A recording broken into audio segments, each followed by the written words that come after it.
Hi, I'm Nick Steele. I host the morning show on 99.5 The Wolf in Portland, and this week I'm talking to Madi, who's a voiceover artist that lives in Canada, but you can hear her all over the world, from San Francisco to Beirut to Las Vegas to Denver, and she's on commercials for Starbucks and Lexus and Mercedes-Benz. She's doing a lot of work, and she's a hustler. So we got her on this week to talk about how to get started in voiceover work. So you can see that video here. You get a lot of great tips on if you want to become a voiceover artist. In this video, we get to know her a little bit more, but we also get a lot of great advice on all the things that she's done, like getting an agent, and if you need one, what they do for you, what to charge. There's so much good advice in this video on top of that video. So make sure you watch both of these if you're definitely interested in getting into voiceover work. Don't forget to like and subscribe. Each week I publish a video from radio people about things in radio. So I'm always trying to learn something. I'm trying to reach out to as many people as I can and find out different parts of radio. And then I share that with you because I like learning. I assume you do too. So here is Madi.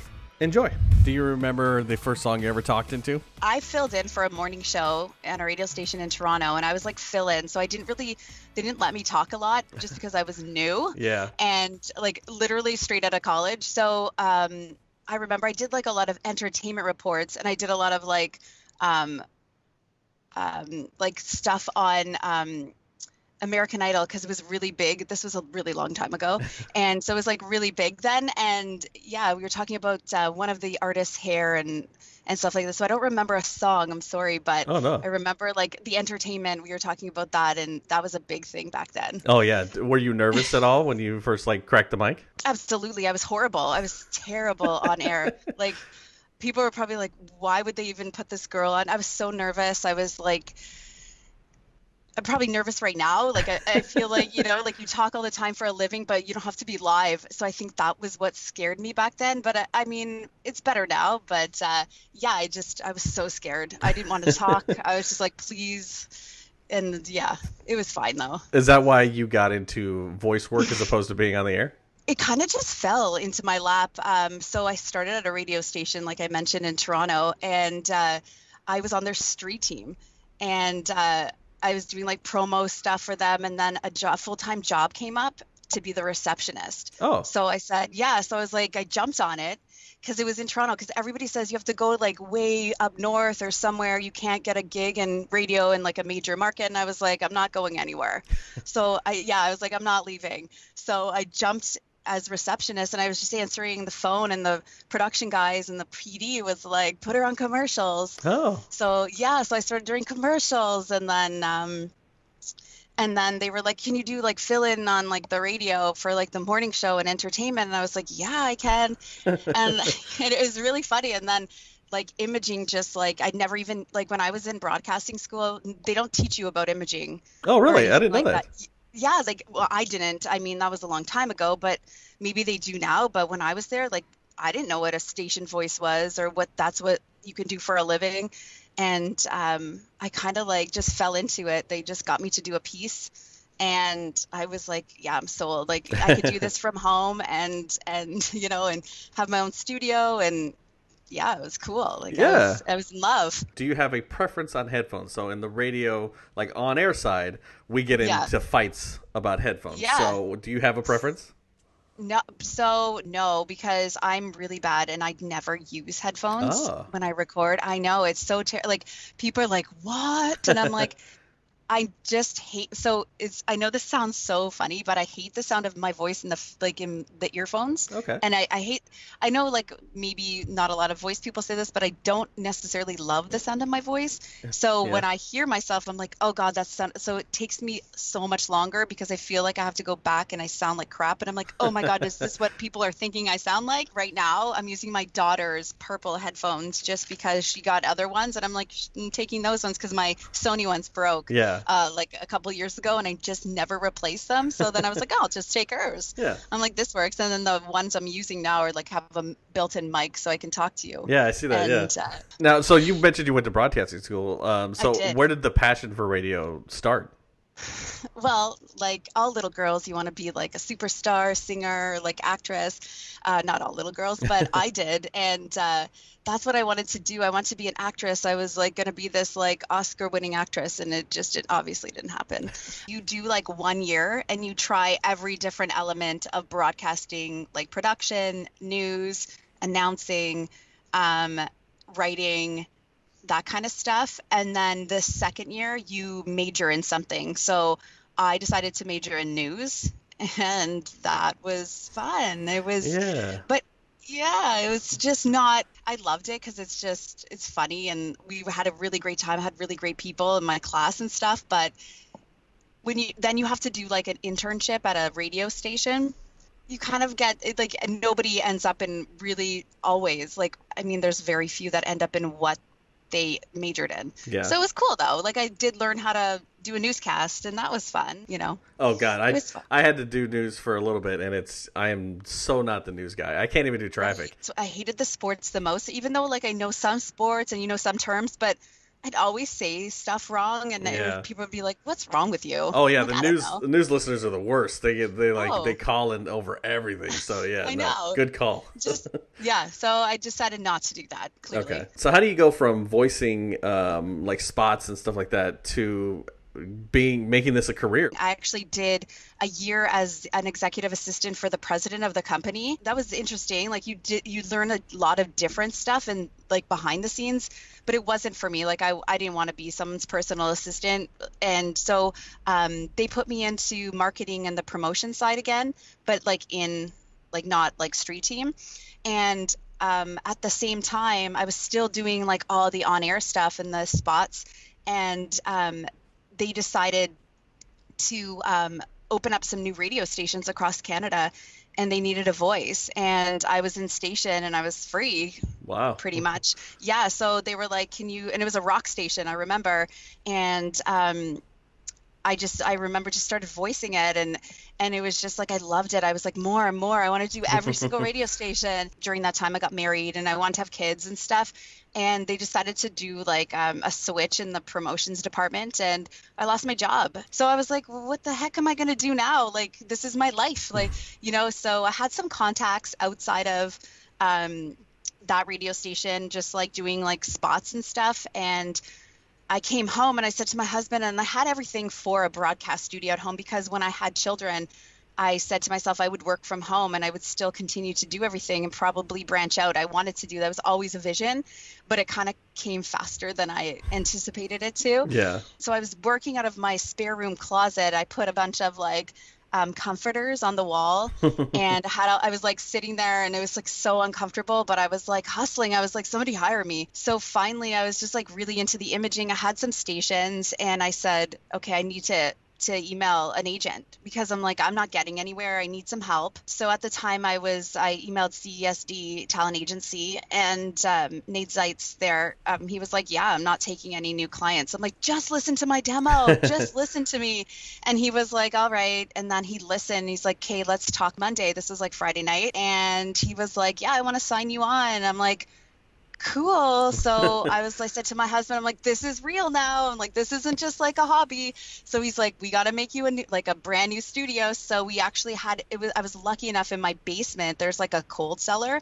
So we converted it into my studio. We drywalled it, we soundproofed it, we like made it nice and warm for me. We put flooring. It's lovely, and it's big enough for everything. And yeah, so it was pretty crazy. And then from there, I just started like booking jobs with him for imaging. And this past September, I decided to go with Atlas Talent. Oh, okay. So I left CSD just because like CSD was awesome. Like it was great. No like horrible things or anything about them. It was just like I was strictly imaging and some commercial. And at Atlas, I was able to be on like every single platform, like promo, TV affiliate, imaging, commercial, and it was just, you know, I just want to expand my career more. You like, once you get a taste of certain things, you just want more and more and try different things. Yeah. So what are the markets, like what's the big market in Canada? And then like, I guess, what are the top 5 markets in Canada? To be honest, like I mean, I don't know. Yeah, like what's the New York, I guess? What if that's like, what's so the... Toronto, Okay, Toronto, Toronto's the New Vancouver. York, okay. Yeah, Toronto's like a big market. Vancouver, Montreal. Those are like the big cities and the big markets that Okay. you want to be in. And Yeah. it's funny because the States compared to Canada, there's only like a few big broadcasters here. Okay. And then in the States, you have like a lot of you have a lot of big broadcasters, and then you have a lot of like smaller, like independent, private, but like not, I don't know. And I find like it's a little bit smaller and across the board, like in that retrospect, like I don't know how to describe it, but it's a We have hard, more like, radio stations. you do. You have Yeah. a lot more radio stations, you're bigger, obviously. And I feel like Canada, so with a lot of the big broadcasters, they're doing a lot of in-house now for voices. Oh, really? So people, yeah, just to save money. And I get that. So a lot of the announcers are doing their imaging for like other markets and stations and stuff. I mean, it feels a little discouraging in that sense, and that's like why most of my business is in the States, because there's more opportunity Yeah. in the States and like around the world compared to Canada. But I love Canada. Like obviously I live Yeah, here and I obviously, love yeah. it and it's great. Is it a big deal to come to the States? Like, when did you first cross over, and do you remember that moment? Yeah, so I remember it was like, so I signed with my agent in 2012, and I remember getting three big stations, like not like, I mean, it's an independent broadcast, but big like cities. It was maybe 5 months after I signed with him. Wow. And I was just like, oh my God. Like I was like, this is the coolest thing ever. I'm in Las Vegas. And I'm actually Oh. still on that station. Yeah. So, What station in Las Vegas? I grew up in Vegas. 1043 Now FM. Oh, hey, look at that. That's pretty cool. I almost had a Yes. job there. I do their three CHR stations, so Palm Springs, California, Vegas, and San Francisco. Yeah. And San Fran, it was like a big one because it's like top four. So I was like, oh my God, like this is crazy. Like I just started in this business, but it's pretty cool. Like it was fun, and I was just like telling everybody, if you go to San Francisco or Vegas, listen for me. And they're like, you're crazy. It's funny. Like, yeah, Well, I lived in crazy. San Francisco. I just recently moved from San Francisco. Yeah. So, and Yes, I used that's to great. listen to that station all the time. It's 92.7, right? In Yeah, San and Francisco? Rev FM. Rev FM, yeah. Yeah. That's so funny. I didn't know that you were the That's voice me. for that. That's That's so my cool. voice. Yeah. Yeah. Yeah, Well, now I like it even more. That's even cool. Ah, see? That's funny. I'm glad I told you that. Yeah. You know, and good things happen. Like I remember getting like a 4-station deal after that, and then a year later they're like, yeah, we don't like you anymore. Well, they don't say it like that, Yeah. but they're like, yeah, we're going in a different direction. Yeah, and you're just like, you don't like my voice anymore. And it's and you kind of like, it's so discouraging, but you grow from that. Like you grow up. Like I think like at first you're like, when your first fire from a voiceover job is it's hard on you, like crushes your soul. But then you're like, this is normal. Like you talk to other VO people and you realize like this is okay. Like you're happy for the other person that gets the job that took over for you, because you want to see them excel. I don't know. It's such a weird, like people are like, oh, aren't you in competition? I'm like, yeah, of course you're in competition, but you want to see another person do awesome too, because Yeah. you know the struggles of this business. So it's funny. Like at first you're like, I hate that person, and then it's not their fault, right? It's worse when they sound like you. You're like, you suck. It's so funny. Like I was just like thinking this. I'm like, I kind of sound like that person. And then they're like, yeah, we don't really like the sound of your voice. But I'm like, but I sound like the person you hired. Like, I'm like, I don't understand. And I Yeah. guess like it just sometimes it's about who you know too. Yeah. Like Oh, yeah. at the end of the day, like A lot of the times wish- it's usually with a PD replacement that the voice, like, I've noticed in my career that when they change the voice of a station, it's because they don't know what else to do to save the ratings. So they're like, you know what we should do? We should re-image and we rebrand with a new station voice. Or also like I find like if a new PD comes in and they have like a person, Yeah. they have their person that they use, and they used in the last station that they were at in a different market. So I get that. Like that happens a lot. I see that so much. It's interesting, like the different dynamic. I never knew that side of voiceover when I was like starting out, and it wasn't until like talking to other people and going to like seminars, you kind of like, when you network with people, it really, really pays off. So Oh, yeah. So how did you go from voicing stations to voicing like commercials and stuff like that? Was it through the agency? I just one night, I remember sitting here, I'm like, there has to be more to this. Like I'm not doing, so I was with my agent and I'm like, I have to do more commercial. Like I need to make more money a month. Yeah. And I'm like, you're just like, cause you have your contracts and that's like great and all, but you want, I don't know. I feel like sometimes I'm really money motivated. And Hey, that's okay. right, like, and not in a superficial way, but it's just like, you're like, I want more and more and more. And so I just started like Googling production companies, like commercial production companies in the US, and like all these places came up, and I just sent them my demo. And funny enough, like a lot of them, like I'm still on their roster, and I make like, it's non-union, it's not like anything, and it's not like top of the line grade pay, but I get like a lot of spots per month, and it adds up, and it's like extra money, and it's not a bother. Like it's 30 seconds, 60 seconds. Sometimes you Yeah. get video, so it's more money. And it's like, yeah, so it's like extra, like you have your contracts, but then you get this extra little bit of cash. And then with the agency, you do auditions. I do a ton of auditions for commercials. And What does the audition process look like? so they'll send you an email for, like, let's say, I don't know, like I got one today, it was copper tone. And it's basically like they give you the specs. Sometimes they're really interesting, and you're just like, really? Like, I don't know. It's like, be friendly, upbeat, but not too bubbly. And Yeah. you're just like, what? Be conversational, but upbeat and super happy about it. And you're like, okay. Like it's so bizarre. And then you hear like the person who got the job, and you're like, but she's not even upbeat. Like Yeah. she's not, or she's really bubbly. So yeah. So today I got one, and it's basically. They ask for like one or two takes. They give you the specs. It's a 30-second commercial. You send it back to the agency by the recommended time, and you get thrown into, I guess, like the pile of people, and they pick, and then the person that's hiring for the spot picks who they want. I've landed only a couple things for like commercial jobs because it's so hard. Like I don't know what the trick is. I wish I knew. I want to like pick someone's brain Yeah. about getting hired all the time. But yeah, I figure, you know what, it's a really great experience to just keep auditioning, and one day somebody's going to hire me. Do you think that now that everyone has a microphone and like they can build their own studio, that you have more competition now? I think that there's so many people out there now that are doing this. And that's great. Like, I mean, I have a lot of people that are so sounds so weird because I don't know anything about influencing on Instagram. Like I'm so like I don't even know how to like do a story. Yeah. Like that's how terrible I am. And I actually just learned how to do a story like not too long ago, but I don't know how to like put like the pictures and stuff. So I know so a couple girls that I know, they're a little bit younger than I am, and they're influencers and they know how to do everything, but they want to do voiceover, and so they reached out to me. And you help them as much as you can, and I mean their skill and their talent is what will get them to where they need to go. I could guide them in some, I give them some contacts, but they have to have that drive and that hustle like I did back in the day. Even still, like, I mean, every day I'm sending out my demo to people.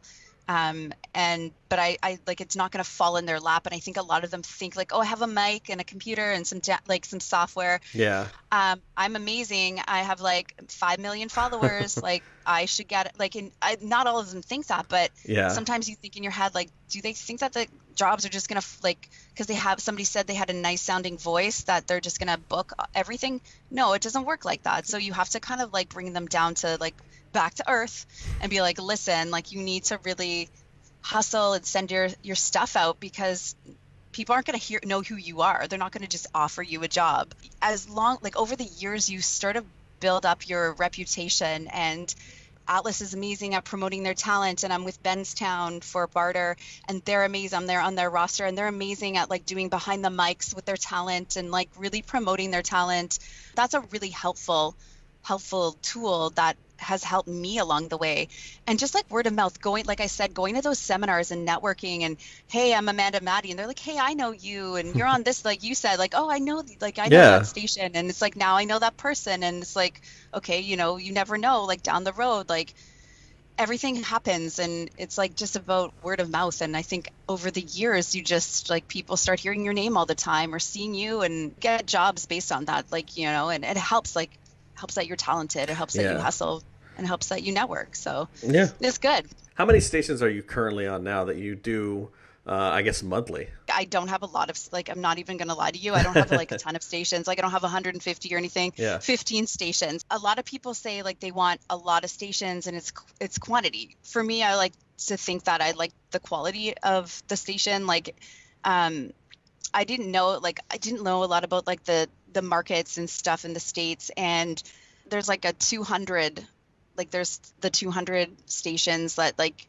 would be ideal to be on. Right. Yeah. And obviously the first whatever. So my head is like, if I can get on a good amount of those ones in those markets, then I'll be happy with those. And so a lot of them, majority of the stations that I have, I would say like 14, 13 are in the top 200, which is what I wanted to be at, even the top like 25. So that's where I wanted to be. Obviously, like I would love to have 150 stations. I'm lucky. I'm happy to have what I have. And you know, I'm grateful. What's the next on the list? So you've got this, you seem to be happy doing what you're doing. Is there a dream job that you would like, that's what I'm aiming for? Cause you know, you're hustling for something. Is it money? Like, is there a certain job? I mean, like I said before, like money motivated, but, no, I think that, I'd love to be in like LA is one dream place that I would love to be on the radio. New York is another, to name like two. Obviously those two are like the two places I want to be on the air one day. I hope soon. Please, somebody in New York or LA hire me. Ditto. Right? I'd like to have more Canadian stations because I'm Canadian, so somebody hire me in Canada. I used to have a lot of radio stations in Canada, and then like things changed. Like, you know, I lost a lot of stations last year. It was just happened that it all just happened. Yeah. And it was my Canadian station, so it was just them changing. Would you ever want to do cartoons or like video games? Do you think that takes a different skill? Do you think you have like to harness a different skill to do those things? I don't know. I mean, I think that probably you have to be like, for cartoons, a certain voice that they're looking for video games. Same. A couple of my colleagues do video games and stuff like that. And they were saying that they were on Grand Theft Auto. And I was that's like, cool. oh, yeah, so it was cool. I was like, I heard my husband was playing it. And I was like, I wonder who did that voice. And I was like, it sounds familiar. And then they actually just talked about it on Facebook. And I was like, that was you. Like, I'm like, that's so funny. And I would love to do that. And I think we do get auditions for certain things. I don't know a lot of details about the video game worlds. I know that a lot of places like you to be in there. Like, so if you're in LA, they want you to be in LA to come to their studio, or New York. So I don't know, maybe with this whole COVID thing that people are being less lenient because they need to, like, people are playing more video games, so they probably are making video games. So true. They need voices, right? I know that we are playing, like my kids and my husband are playing a lot more video games than normal. It would be so cool. I'd love to do both, like cartoon and I just haven't got there yet. I haven't had the opportunity, I guess. Have you ever had an audition for a toy? I've always wondered that. Now that I have a daughter, I hear all these voices on her toys, and I'm like, dude, I would love to be a toy. I would never get to be a toy. But no, I've never I think done you would that. have a great voice for a toy. Like, oh, thank you. Like Optimus Prime or somebody? Yeah, like one me, of those stupid, well, she has like a teapot that like turns over and she's like, hi, I'm a teapot. Like, it would be cool to be that voice. Be cool. I wonder who does those. Yeah, right? That's a good question. You know, you wonder, like, do they actually like pay, like, is it somebody in the factory that's making them? It's like, oh, you get to be the teapot today. I'm assuming it's like, a professional because she has like, they have to sound bright and friendly, right? Yeah, for sure. Well, Amanda, thank you so much for chatting with me. Thank you. If you haven't, or if you want to know how to get into voiceover work, we're going to go and do another video that you can find here when I put the link up. We're going to talk about how the steps that you can take and how to get good at becoming a voiceover artist in the next video. I know we've covered it briefly here, but we're going to talk more about it there. So thank you for watching. Amanda, thank you so much for joining me. Thank you.